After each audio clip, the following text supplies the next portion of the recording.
From about 10, I had turntables in house. Like, I was buying records and stuff. So I always wanted to make music, but I didn't know what a producer was really.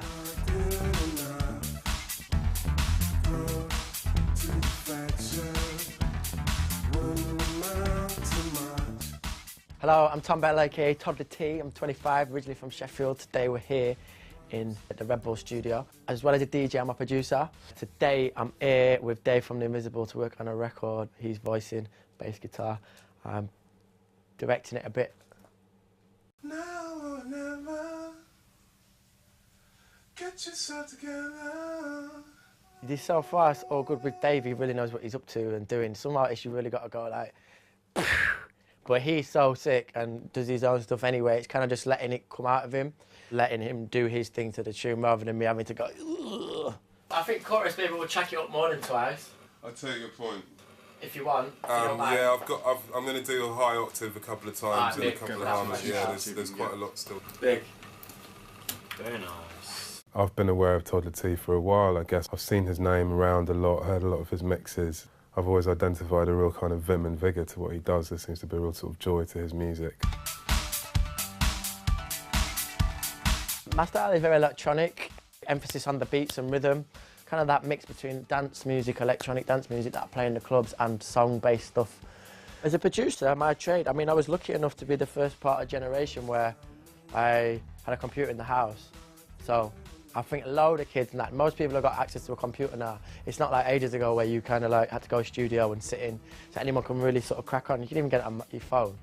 But basically with production, for me, it's just about getting involved as much and just spending time and time sitting and working out how beats work, how instrumentals work, how sonics work, how compression work. I went to college for a year, I ain't gonna lie, it didn't do a great deal to me, but when I went to one studio for 2 days, I learned a lot. It's really about stepping in as much as you can and just getting involved and just like anything in it. It's just like, if you're really into it, you will do that regardless if you're gonna get anything out of it or not. I just wanted to do it, and so I was always in studios and working with people and sat at my computer at home, geeking out while everyone else was going out, whatever. This night owns me. I know I've crossed the line. This track sort of took shape and stages. Toddla played me some beats he'd been working on. I think he was just looking to kind of expand harmonic ideas, and it was just a very open and enjoyable process. I kind of have idea diarrhea, so I just tend, you know, if something kind of captures my imagination, I'll just run until someone says stop, really. First proper production job I had was Roots Manoeuvre, when back home in Sheffield about 3 years ago. And yeah, it was obviously very intimidating, but because I'd had previous experience in a studio as an engineer, it wasn't too dissimilar from that. So that was my first proper real production job, was literally one of my heroes in my wardrobe at home with my mum watching golf downstairs. Get yourself together, now or never, gonna lose you forever. I've worked with other artists that I've really looked up to, like Miss Dynamite and D-Double and Wiley. And the amazing thing is, it doesn't matter if you are a massive established pop artist or an underground guy trying to make it. It's all about the sort of chemistry and the vibe between you. Toddla's great fun to work with. There's something very exciting about collaboration, because you never really know how it's going to go, and it's obviously so dependent on the personalities, and I suppose what's so cool about it is that you might end up doing something that you've never done before, and I sort of feel like we've probably brought aspects of each other's personalities out that don't sort of maybe naturally find a home in our own music.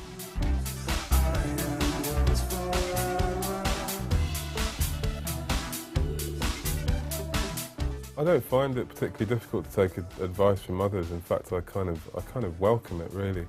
I think just any situation you're in where you've been given the opportunity to be creative, it's also an opportunity to learn something, and I feel like when you're working with people you respect, there's always something to learn. How's that? Is Big. Nice. Yeah. Smash on. Record now! It's not just vocals today, he's going to put on some bass sound on his bass guitar. He's got this crazy pedal, and he just like basically sometimes he goes so in and out and round, and processed by the end of it doesn't sound like a guitar. So today it might sound like bass, it might sound like a kettle, it might sound like a train, it might sound like a keyboard.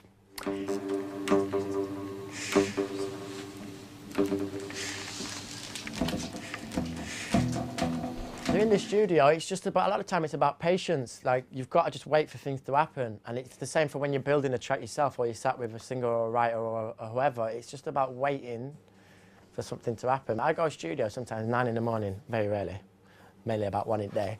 And something will happen till 11 at night. I might be just sat there and notes like that. And then once that, something will happen. But I've told my girl that I've got to go, but then it's happened. So you've got to stay there, and then you're like, oh, so then, but when you get that little vibe, you've got to run with it. And I think it's the same with when you work with somebody. It's about patience. You can get angry, it's like, oh, nothing's happening. But if it ain't happening, it ain't happening.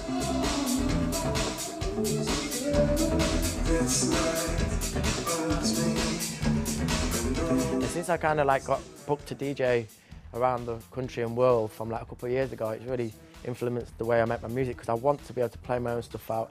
A lot of the tunes I make aren't actually designed for the club, I don't think. People would disagree, but I think it's more like song stuff. Whereas a lot of the stuff when I DJ is just like pure sonic, and it's just instrumental and it's kind of banging. Yeah, definitely the DJ thing changes how I make music.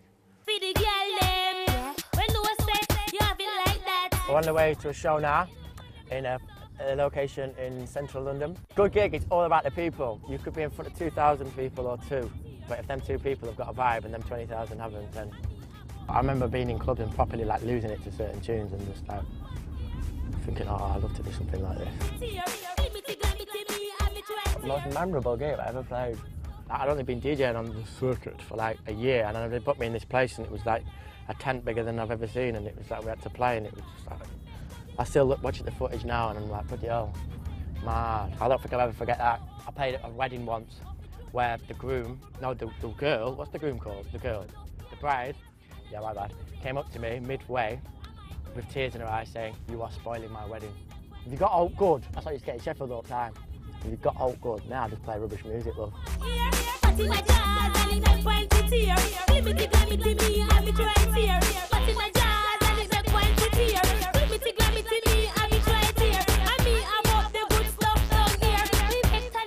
DJ is just something that just comes really naturally now, because I've done it for like 12 years. And when I got into production and I knew exactly what it was like, oh, that's what I was always trying to do. And I mixed them tunes and tried to put the a cappella on that beat. That's what I was trying to do.